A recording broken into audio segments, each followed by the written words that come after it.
All right, welcome to another episode of Piecing It Together, the podcast where we take a look at a new movie and try to figure out what movies inspired it. And today on the show, it's one of our monthly trailer roundup episodes. Jason Harris from Awesome Movie Year will be with me to talk about a whole bunch of trailers for movies coming out in August. And we will see. Maybe we'll end up covering some of these movies in full episodes. Or this will be all of the puzzle pieces we get to talk about for some of these. We will see what happens, but that's coming up here in a second. Before we get to it, I do want to remind you, as always, to make sure you are subscribed to Piecing It Together. That way you'll find out about all those episodes as they come. You can do that wherever it is you're listening right now, on any of the major podcast apps. While you're at it, maybe drop us a little 5-star rating and review. That would be very helpful to make sure more people check out the show.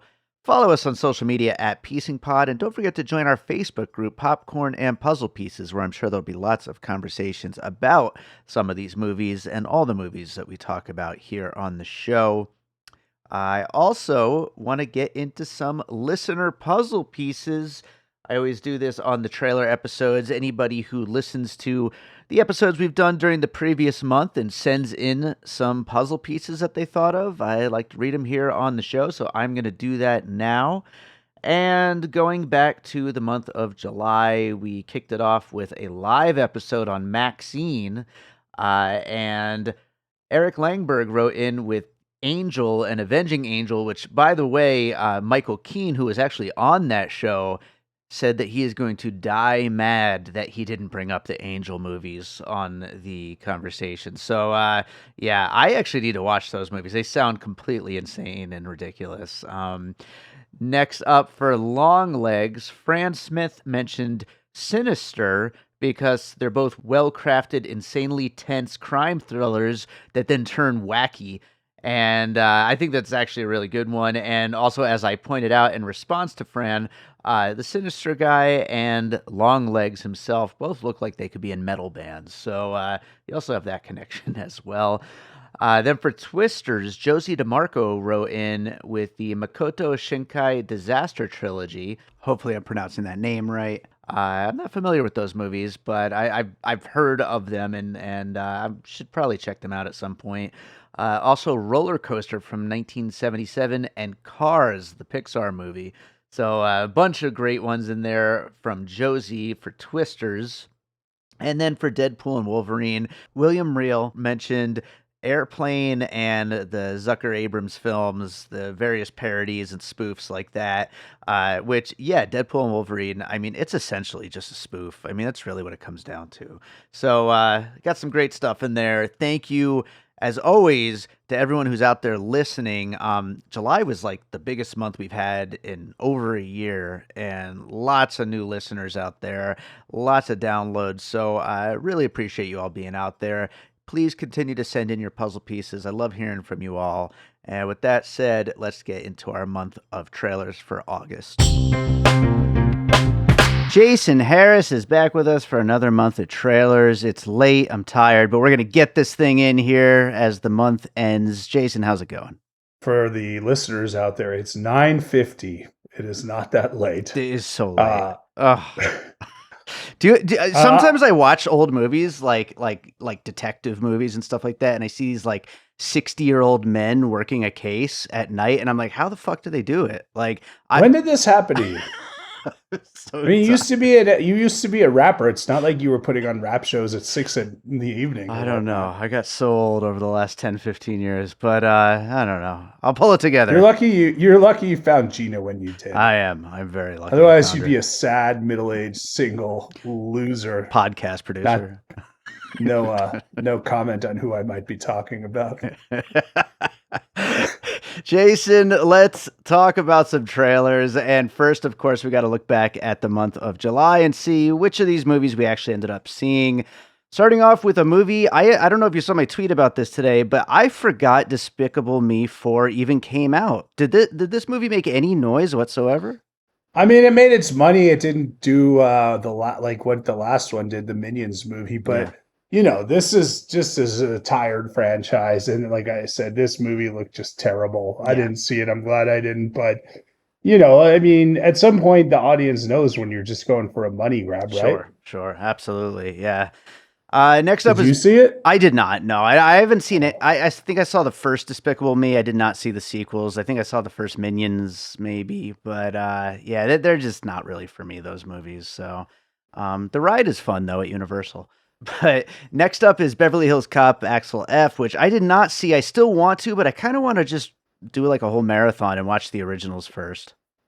That's a bad idea, Dave. That's a real bad Really? idea. Really? I mean, we all love the first Yeah, one, right? sure. And then, I haven't watched the second or third in a while. I think the second has a decent reputation. The third is supposed to be abysmal, although I know it made a lot of money. This one, this is how I felt. Like, it's not bad. But like the first half hour is so much fun and like a throwback to the first one. Got the Neutron dance, I think, in there and all this stuff and all the Harold Faltermeyer style song. Nice. But then it just like, it's like so cool. You're playing the hits and then it just plays the hits for 2 hours. And, there's this whole thing with him and his daughter, which is like a relationship that's soured. And it's just, it's just not there, man. It's fine, but it's like, meh. Yeah. Well, I can't believe they didn't put it in the theater. That's a big thing, too. Yeah. Eddie Murphy's definitely seemingly willing to work with like a lot of younger directors lately. So maybe just one. I don't know. But I don't know. It's not bad. I know a lot of people liked it. I just thought like this could have been a commercial and that would have been fine. Yeah. Fair enough. Next up is Kill, which you and I actually recorded an episode on, which will be out very, very soon at the time of this recording. So look forward to that. And we can move forward to Space Cadet, which I remember we talked a bunch about on the episode. We had fun talking about that one, but I don't really remember that much about it. Yeah, we talked about it because of my failed movie Space Cadet. But I didn't watch it. So. Yeah, fair enough. Sound of Hope, the story of Possum Trot. Another movie that just kind of came and went. I'm sure it did well with its intended audience, but yeah, it didn't make any noise at all. Next up is Skywalker's, a love story, which I believe you watched today. I'm in the middle of it. It's good. I remember something you said on the last episode, and you're 100% right. It's you're like, this is a movie they should have put in IMAX, and they really should have. I mean, this is about those rooftoppers, is what they're called, right? They climb up to the highest points and do crazy social media, just filming. But like the two subjects are like, we're not doing it because of that. We're doing it to explore and push ourselves, and like this is an art form. So I'm enjoying it so far. So it's on Netflix. Check it out. Right on. Yeah, it looks pretty good. Next up is Long Legs, which I did an episode on. I know you were a little lukewarm on it. Yeah, it didn't do much for me at all. And I know we've been arguing in the Popcorn and Puzzle Pieces group if is this a horror movie or not. To me, it's not. And it's really not that scary. And people are like, well, it's supernatural. Well, so is Casper. And that's not a horror movie. So, just because you have a supernatural thing or a supernatural thing with a murder, I don't know. To me, the real issue for me was like, when they explain the supernatural elements and you're like, what? Like, that doesn't add up to anything. Like that, it just doesn't work for me.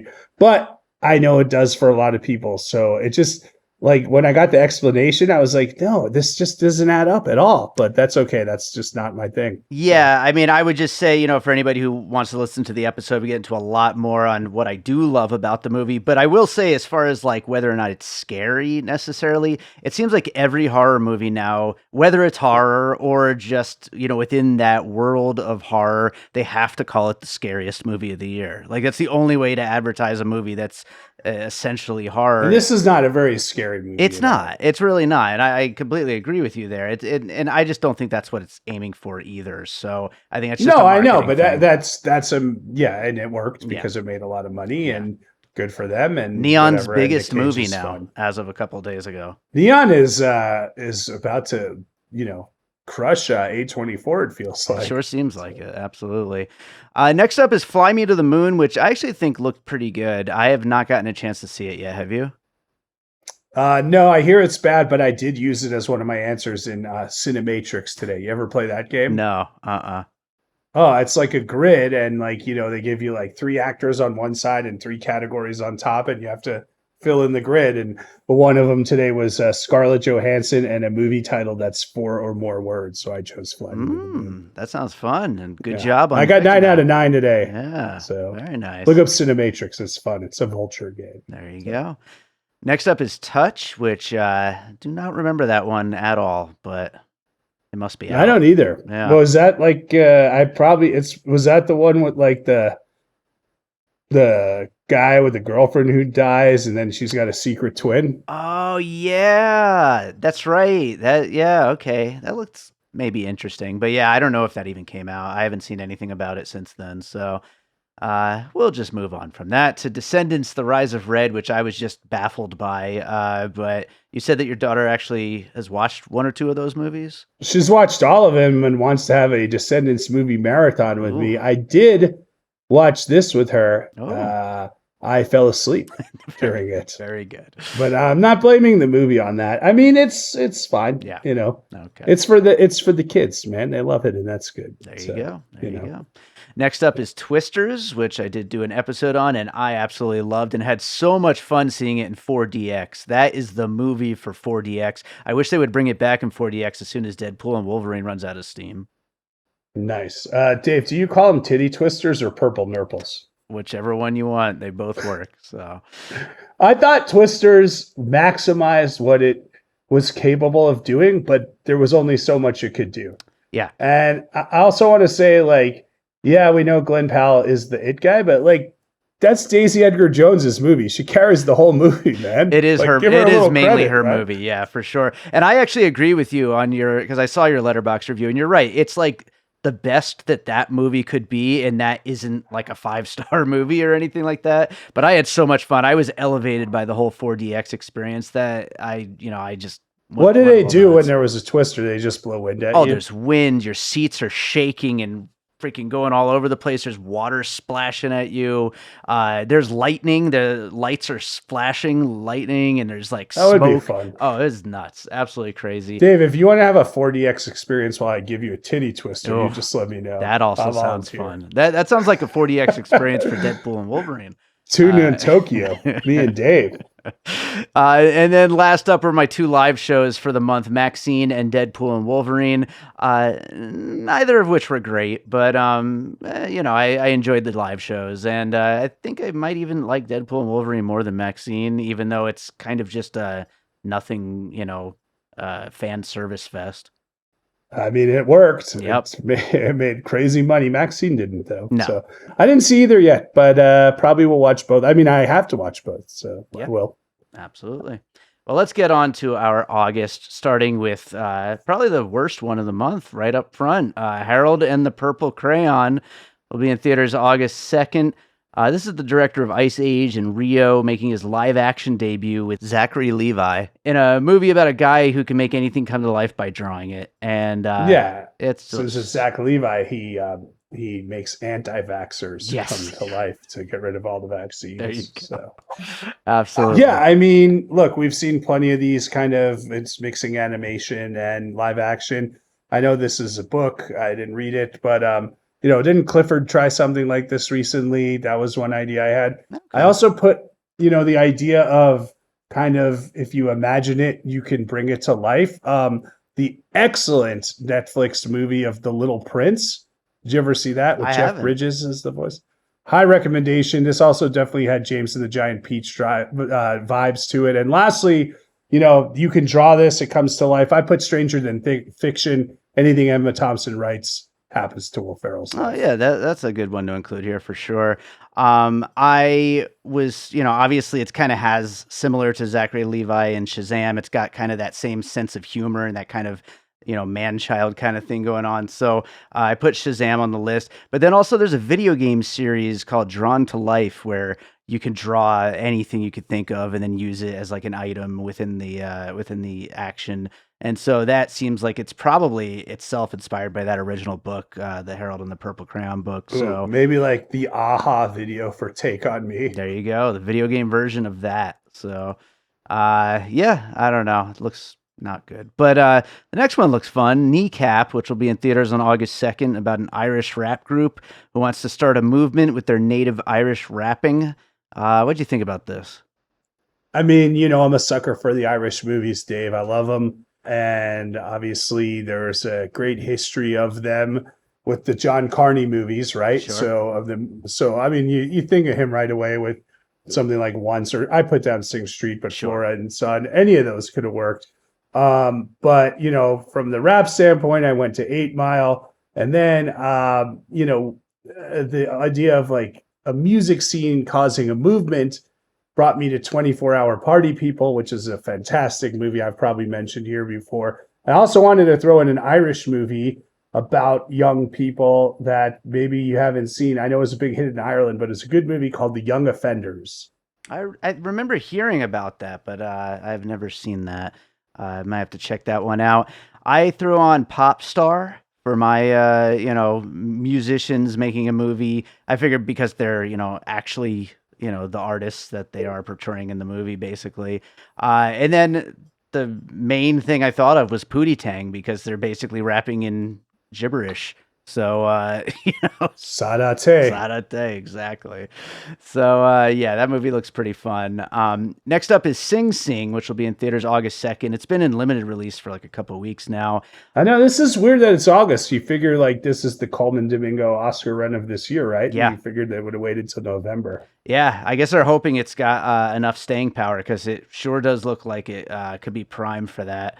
But yeah, Coleman Domingo plays a man in prison who tries to basically create a theater group with a bunch of fellow inmates. And yeah, everything I've heard about this one is that it's great.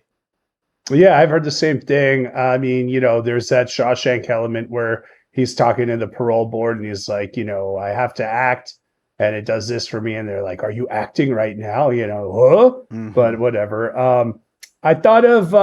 I was thinking of prison movies that have like something progressive to them to give the inmates more freedom to rehabilitate themselves. There's a movie called Brubaker that Robert Redford stars in where he's like a very progressive warden. So I thought of that. I think it was Bruce Beresford who directed that, who directed Driving Miss Daisy also. You got the idea of like people bettering themselves with criminal elements, Dangerous Minds, of course. Mm-hmm. Why Are We So Blind to See, Dave? The ones we heard are You and Me. Yes. And then The Longest Yard, because it was something that the prisoners all did together. Right on. Yeah, I was also thinking of Shawshank, of course. I think most people probably would when they see this trailer. And then I also threw in Waiting for Guffman because you get this kind of ragtag theater company. You could also use Theater Camp from last year. But just the I idea. thought of that too. Yeah, this is the idea of these people who aren't probably that good at it, but they get together and they have a good time regardless, and maybe they actually are pretty damn good. So, yeah. Power in the money, money in the power, minute after minute, hour after hour. Mm-hmm. They say I got to learn, but nobody's here to teach me. If they can't understand me, how can they reach me? Mm-hmm. Absolutely. Let's move on to One Fast Move, which will be on Prime August 8th. A bike racer trying to become a professional with his estranged father. I honestly kind of checked out halfway through this trailer. It just seems so, by the numbers, but I don't know. What do you think about this? Yeah, it doesn't look good at all. I mean, the idea of like racing and something like edgy, or is it legal? Is it not legal? I mean, my favorite version of that is Smokey and the Bandit, Mhm. right? This idea of, the young hotshot racer. I thought of Tom Cruise, Days of Thunder. Yeah. And then there's a documentary. I think the movie Biker Boys is based on a documentary called 12 O'Clock Boys about, inner city youth who ride the bikes at midnight, the motorbikes. So that's what I thought about. Right on, right on. I went with The Rider, the Chloe Zhao film about a horse racer trying to like kind of start their life over with racing, with taming horses. And then I also I laughed. I didn't come up with this one, but I saw somebody on YouTube in the comments mention this, how much it looks like Vanilla Ice's movie Cool as Ice. So I figured I'd throw that one on the list as That's well. exciting. Word to your mother, Dave. That's right. Absolutely. We're getting Coolio. We're getting Vanilla Ice. This is a fun episode. Hey, we're getting them all in. So. Next up is Borderlands, which will be in theaters on August 9th. It's a hugely popular open world video game set on a wasteland planet with a bunch of crazy action heroes battling monsters. And I guess they're trying to help find a missing girl. It stars Kevin Hart, Bobby Lee, Kate Blanchett, Jack Black, a bunch of other people. Eli Roth was the director, but I believe dropped out midway through production. Did he? I think so. You're the one who knows that stuff. Yeah, that's what I read. But it didn't say like who completed it when I took a quick look. I'm sure it's out there somewhere, but let's see. Well, why don't we look together with the audience? Yes.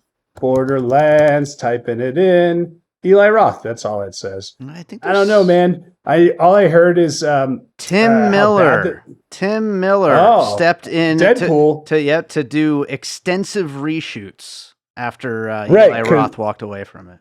So. I heard this movie's terrible. Yeah, but I got to say the preview's not terrible at all. You know, like all the word on the street is that the movie's really bad. But you know, this doesn't. But you know, then again, Dave, would Kevin Hart ever make a bad movie? Never.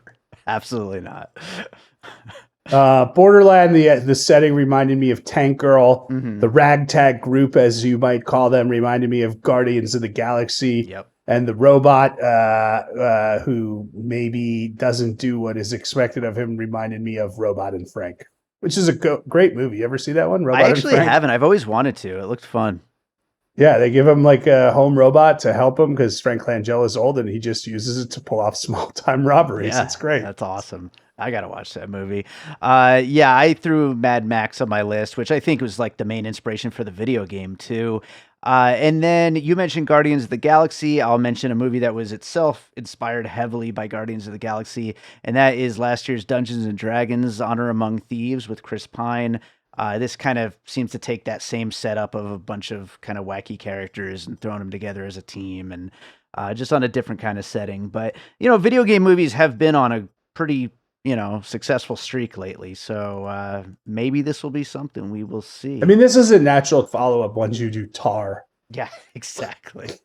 She said that she was losing her mind during COVID, and so she decided to just take this on. Like it just sounded like it would be fun. So it'd also be interesting because, like, you know, what the only real comedy stuff that we see her do is like as like Katharine Hepburn in The Aviator or as the crazy lady in Blue Jasmine, right? And now this is just straight up, like you said, video game comic book stuff. Yeah, absolutely. Next up is Cuckoo, which will be in theaters August 9th. Hunter Schafer stars in this, also Dan Stevens. Everything I've heard about this one is that it is just nuts. It's about. Is it cuckoo? It's going to be very cuckoo. This girl moves in with her father in Sweden, but everything there is very strange and possibly very, very dangerous. And they kind of play it close to the vest on what exactly is going on here. I am really excited for this one. Now, I think they move into she moves in. They're working at a hotel together, right? I think so. Like I think her father might own it or run it or something. I'm not quite sure. Yeah. So that's why I got The Shining. You know, I mean, really, a family moves into a hotel and crazy shit happens. You go right there. Dave, a movie that I've brought up multiple times that I think fits, but I've never seen. The Invitation, not the good one, but the one where Natalie Emanuel goes to like meet her long lost family, and then they like, I guess like torture her or fuck with her or whatever or murder her. I don't know. I haven't seen it, but this feels like that. Is Dan Stevens in the Invitation? Oh no, that's the guest I'm thinking of. Never mind. I was gonna say, is he in that movie? Yeah, I haven't seen that one either. But yeah, it sounds nuts, and this looks nuts, so I can't wait. I was thinking of Barbarian, as far as this house where something you can't even imagine is going on in there. And then also it seems a little like early Yorgos Lanthimos-y, you know, in that weird setting with weird people and just like, you know, just very, very strange happenings going on in Sweden. So, you know, threw that on the list too. But yeah. Okay. Thank you for agreeing. I will. Yeah. Jason, blink twice. Okay. Man, I gotta say, this preview looked really great to me, but I am bummed that they changed the name from Pussy Island to Pussy this. Island. It would have been a much better title. Come on, bro. And like, it feels like when you watch this, you're like, dude, this has the attitude of something called Pussy Island. Yeah, it would have fit perfectly. This is the directorial debut from Zoe Kravitz. Stars Channing Tatum as a tech billionaire who has this island that he invites people to, and all kinds of stuff goes down. But these girls want to leave, and then they realize that they can't. And yeah, this looks like it's going to be a blast. I think this is the one I'm most excited about for this month, Dave. Right what do you think of that? Hell yeah. I'm with you. I mean, tech billionaire, shit goes down on an island, glass onion, you go right there, right? Yep. You go to Infinity Pool, you go to Saltburn, not on an island, and you go to Get Out because they can't get out. Yeah, I was thinking pretty much of all of that. I was also thinking of White Lotus, which I feel like we used to bring up like monthly on these trailer episodes, but we'll get there again. Yeah. Let's get the third season out there. So but yeah, I think and Glass Onion was the other like main one that I had written down. But yeah, this definitely looks like it's going to be something. And Channing Tatum, happy to see him doing a bunch of stuff lately. He's great when he's great. So I actually, we live in Vegas, and he danced with the boys on Magic Mike Live the other night. Oh yeah, that was a big social media thing. He just came on and like kind of did some breaking, Dave. Hell yeah. But I was really into this preview, but also like, oh, cool, he's doing something not Channing Tatum-y, like he's doing something very different. It felt good to me. Yeah, so. Absolutely. Next up is the remake of The Crow, which has been delayed a bunch of times, but is finally coming out August 23rd in theaters, from director Rupert Sanders. Stars Bill Skarsgård and FKA Twigs. I think we've talked about this before on these trailer episodes, but this does not look very good. I mean, I thought the trailer looked okay. I don't know. I mean, I didn't love the original. We talked about it on Awesome Movie Year. Yeah. This looked more engaging to me. Rupert Sanders, is that Invisible Man? Was that his last name? Is Ghost in the Shell, the Scarlett Johansson, and Snow White and the Huntsman. Oh yeah, this is going to be terrible. Yeah. We all know that. I should have given it to the guy who did the movie that I said. Yeah. Yeah. I mean, it's Dark City. You ever see Dark City? Dark City rules. Hell yeah. Yeah, I know. That's why I brought it up. So I got some Beau is Afraid vibes, and then this whole idea of like I have to kill everyone, Kill Bill, and then V for Vendetta because of that whole like kind of secretive, world and everything. Expound on the Beau is Afraid vibes for a second. I'm curious about that. I'd have to watch the preview again. I think it's the idea of like a guy who is into a lot of bad things, who doesn't know that bad things are happening around him, like when he walks into the street and then there's all like the zombie people and he has to just run, and he knows they're there, but we don't know they're there. I don't know. Yeah. Maybe I'm totally wrong. I like Beau is Afraid though. It's a good movie. Beau is Afraid. So watch Beau is Afraid. Yeah, absolutely. Yeah. I will throw the Batman on the list, which I brought up The Crow as a puzzle piece for when we did that. I'm talking about the recent Robert Pattinson Batman specifically, the vibe of the whole thing. I was also thinking of Ghost Dog. This movie updates the Crow soundtrack with a lot of like trap rap. And so I was thinking of like, a hitman revenge kind of movie with like a rap soundtrack. And so I went to Ghost Dog. But because when you think Bill Skarsgård, you think trap music. Yeah, I guess Travis Scott and Bill Skarsgård, they're one and the same. I like Bill Skarsgård. I don't know why he's doing this movie. It just does not. I don't dislike him. I just don't think that makes sense here. It's a weird fit. Absolutely.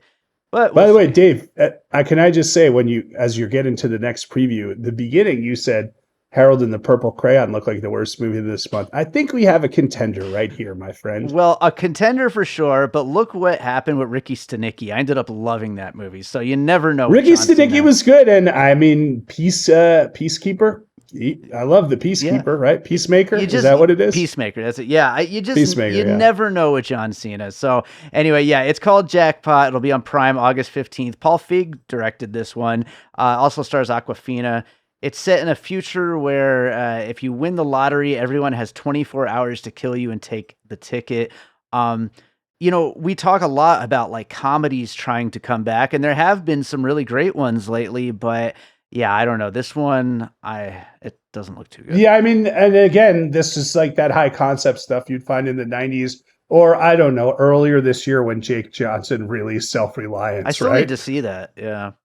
I hear it's okay. I haven't watched it either. And I think when that came out, I mentioned this movie that is very cool that I didn't realize was going to be such a big influence on so many other movies. Series 7, The Contenders, about a reality show where they have to kill the other people on the reality show. There So you go. those are my two, but I don't know if you saw the same trailer that I did. The trailer I saw had a promo up front with Cena and Aquafina where they're saying if you stick around after the trailer, there's a contest where you could basically win a lottery. And the promo is so fucking terrible, it made me want to not watch the trailer. I did not see that, but yeah, that I can imagine. It must just be it must be unbearable to watch. I could just picture that.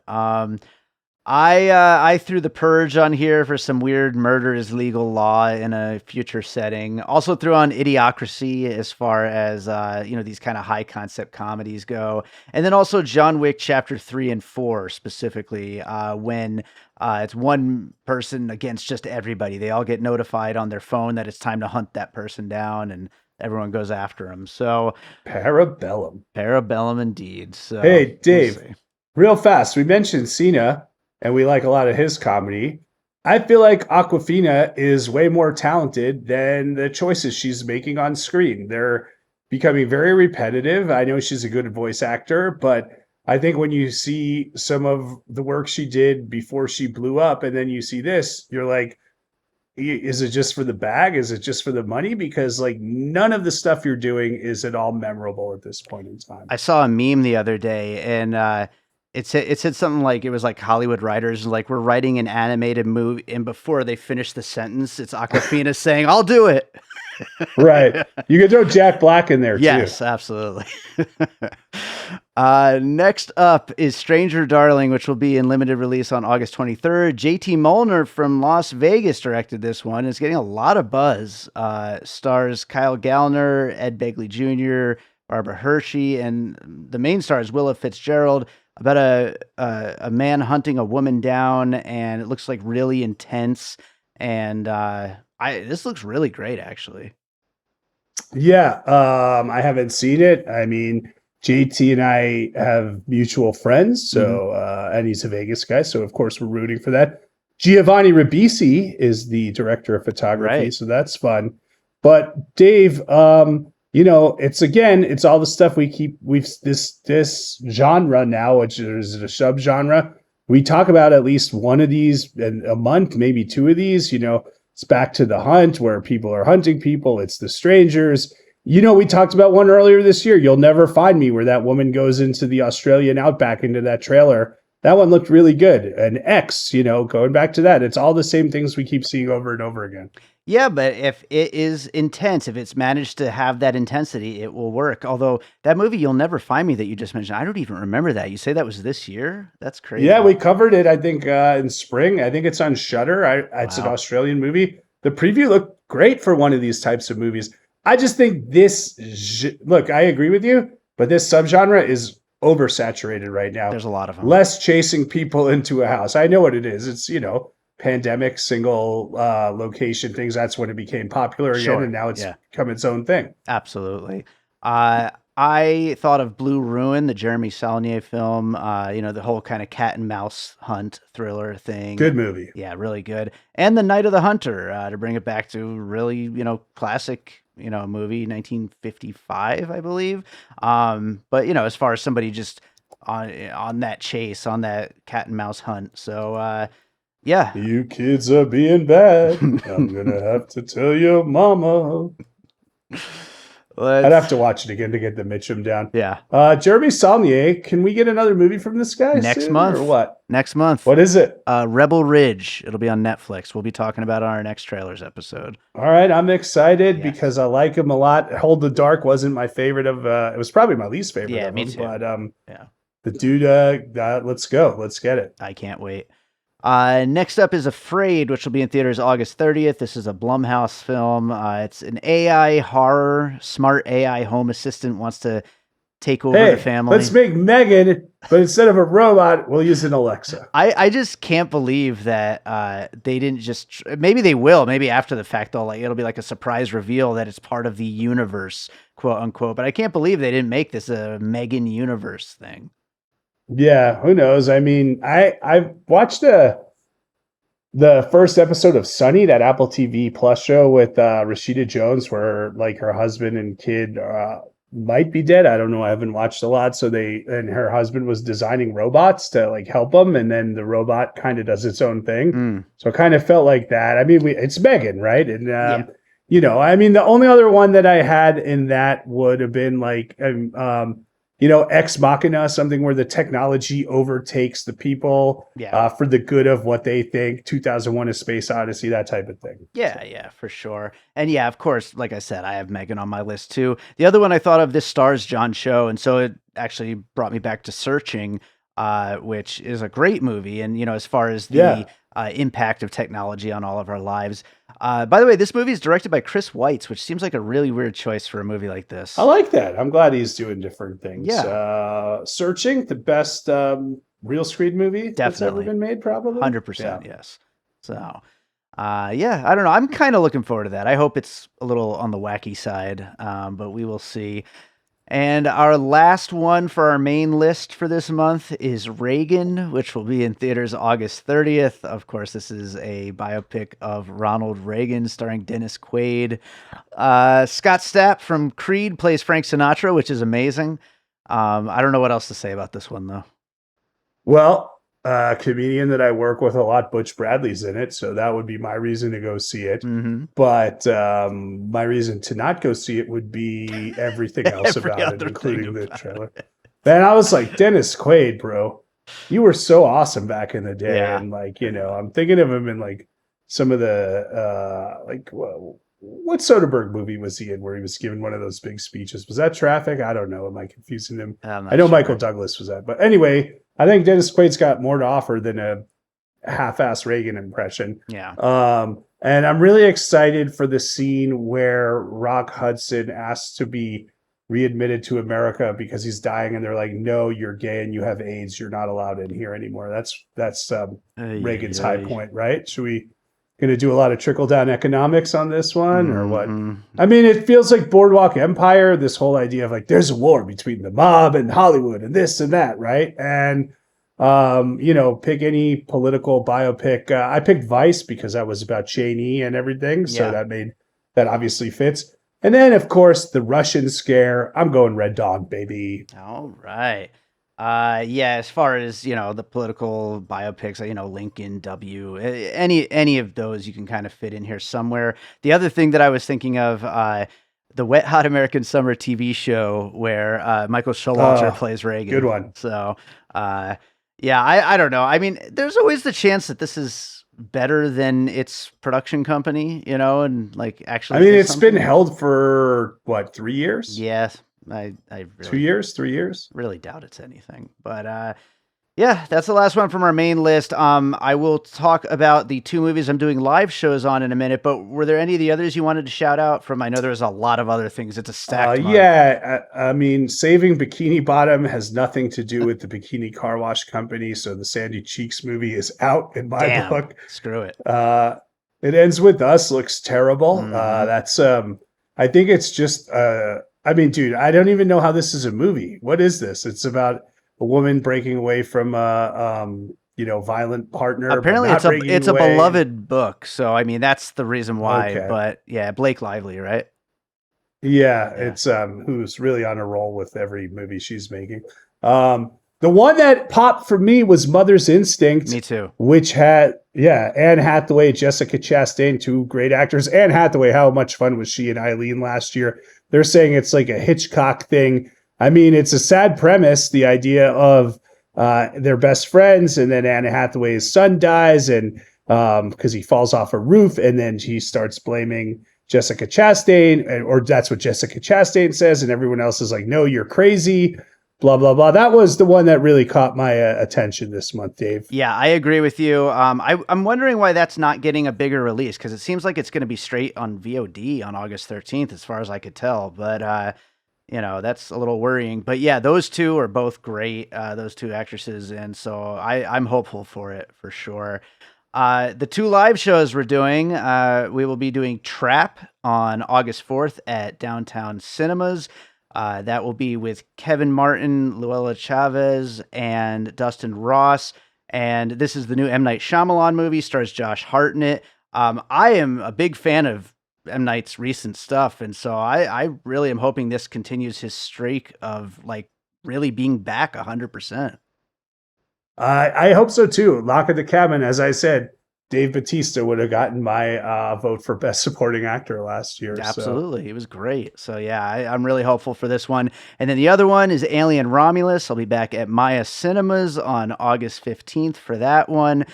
Joining me for that, I've got Nick Woods, Jimmy Gonzalez, and his son, Jake Gonzalez. That's going to be interesting to get a very young addition to the live shows, get that kind of point of view. But this is Fede Alvarez, who did the remake of Evil Dead back in 2013. Also a bunch of other stuff really over the years. Taking on the Alien series. This takes place between Alien and Aliens, and totally different set of characters though. It looks intense, which is what you would hope from Fede Alvarez. What do you think about this? I'm in. Let's go. I'm going to miss the live show, so I'll never see it. Nah, fair enough. I'll try, Dave. I want to see it. Yeah. Of course I want to see it. Yeah, it's Alien. People scream and they run from creatures and then they burst out of them at some point. And yeah. Maybe that's what we need, Dave, to take that genre and make it about an alien terrorizing someone in their home and do it as a single location in the Midwest alien home movie. Yeah. Lots of really stark nighttime shots. Yeah. Sounds good. That's the next iteration of that genre. Yes, definitely. Maybe a silhouette on a hill or something. Jason, is there a movie you watched recently you want to recommend to our listeners? Yeah, this was actually quite a good month, I'd have to say, for movies that I watched. I'll recommend two. One was really good, and most people know it, so I'll add another one. I just watched Midnight Run for the first time. What am I doing with my life, Dave? That's a great movie. Yeah. You've seen it? I actually have never seen it. I'm looking what are forward you doing with your life? Yeah. No, I'm not doing anything. You should watch it. I definitely should. Yeah. So I love movies that feel completely of their time and stuck in that time. If they're like at least entertaining, whether that's the 80s or 90s. There's a movie. The only way I saw it was on YouTube, and it's called My Life's in Turnaround, and it's a classic 90s indie of like two struggling New York actors who have angst and commitment issues, and whose careers are dying, decide they have to write their own movie, and it's the movie of their lives, and everything goes wrong. And is it good? Not really, but was it like the most, it would be like it came out at the same time of Clerks, but didn't do any of the things that Clerks did right. That sounds kind of fun. That sounds fun, and I think somebody might have recommended that to me at some point. I'm gonna have to check that out. That sounds. Really I know it's like the most '90s movie that I could, that you could '90s in a movie. I do like the '90s, so it sounds fun. Well, Jason, you've got a lot going on. Tell people about what you have happening. Eat This Comedy is August 4th. I don't know if this episode will be up by then, but we got a few tickets left, so buy one. Come see us in Echo and Reagan Henderson, have a steak or a salmon, and watch us tell the jokes and get some laughs. I have some road gigs coming up, Dave, that we'll see. Looks like the next month I will plug those. Oh, there you go. I'm in Phoenix later this month, but I got some big ones in LA coming, I hope. Hell yeah. You guys just wait. Go for Jason, Letterboxd, Jason Harris Comedy, J Harris Comedy. You know where to find me. Awesome movie year. That was a whole bunch of plugs there. I like it. Jason. 1969. We're right there. Awesome movie year. Trailers. I'll be back next month. September. You know what? It's so late. I don't have the energy to stop him. I just let him keep going. Healy, Nevada. Played there last week. Return engagement. We'll see. I'm trying to find my mouse to hit stop. Animorphs. If you're a millennial, I know images of kids nightmarishly being photoshopped into animals on book covers just flashed into your mind. But there were definitely whole books past those covers too. Books I have never read. And now at 31 years old, it is my New Year's resolution to read them all for the first time. Hey, did you know there's 54 books? Because I did not know that. Never Morphed, a Hug House production, is coming in 2024. Find it on your favorite podcatcher or at hughouse.productions. You are welcome for podcast cover art that does not involve me slowly turning into a creature. All right, so that does it for our conversation about some of the films coming in August. Thanks to Jason Harris for joining me on that one. If I was a little loopy, like we said, we were recording very late, and I was very out of it, but got to get these things in where we can get them in, and that's what we did.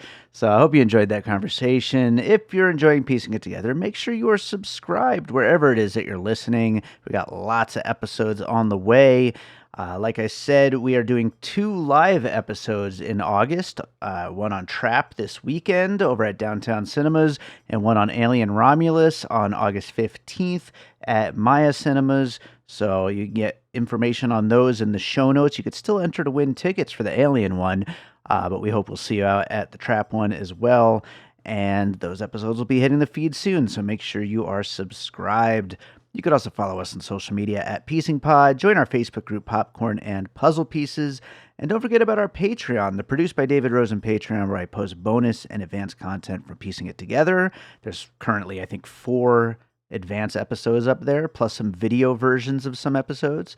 Also, Awesome Movie Year, which this week we just released a brand new bonus episode of Awesome Movie Year, and stuff from my music career. Lots of advanced and exclusive music on there from me, and I'll be posting a lot more very, very soon. So you can check that out at patreon.com/bydavidrosen. I appreciate you being out there listening, but if you want to support the show that way, that is also very much appreciated. So check that out. And speaking of my music, let's close this out with a piece of my music. And let's see, what should I play today? Why don't I give you a little bit of a preview? As you guys know, I've been doing this 24 for 2024 series where I release a new single on the first and third Friday of every month of the year. That's 24 new songs hitting all the streaming services. And at the time this goes up, Falling for Faith will have just hit. That is the first Friday of this month. I'm going to play the song that's coming out in a couple weeks on the third Friday of the month. This is a song called Careless. I hope you enjoy it. It'll be out very soon and added to the 24 for 2024 playlist over on Spotify, where you can find all of these songs. But I hope you enjoy this track. We will be back with more Piecing It Together real soon.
An All Points West production, produced by David Rosen in Las Vegas.